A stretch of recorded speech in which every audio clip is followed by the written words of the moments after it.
প্রিয় দর্শক, ইরানের দক্ষিণাঞ্চলের আকাশসীমার একটি F-15E স্ট্রাইক ঈগল যুদ্ধ বিমানকে লক্ষ্য করে তাদের বিমান প্রতিরক্ষা ব্যবস্থা সক্রিয় করা হয়েছে। রোববার 22 মার্চ ইরানের সেনাবাহিনীর ওয়েবসাইটে এই তথ্য দেওয়া হয়েছে। সেনাবাহিনীর ওয়েবসাইটে প্রকাশিত বিবৃতিতে বলা হয় যে দক্ষিণ উপকূলীয় এলাকায় হরমুজ দ্বীপের কাছে উড়ন্ত ওই বিমানটি শনাক্ত ও অনুসরণ করা হয়।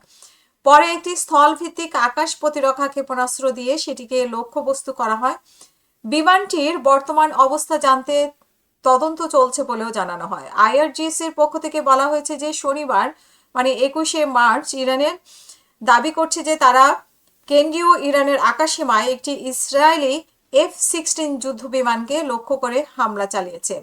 আইআরজিসি আরও জানায় যে যুক্তরাষ্ট্র ও ইসরায়েলের সঙ্গে চলমান সংঘাত শুরুর পর থেকে এখন পর্যন্ত 200টিরও বেশি শত্রু আকাশযান, যার মধ্যে ড্রোন, ক্রুজ মিসাইল, ট্যাঙ্কার বিমান ও উন্নত যুদ্ধ বিমান রয়েছে, ট্র্যাক ও প্রতিহত করেছে ইরানি বাহিনী।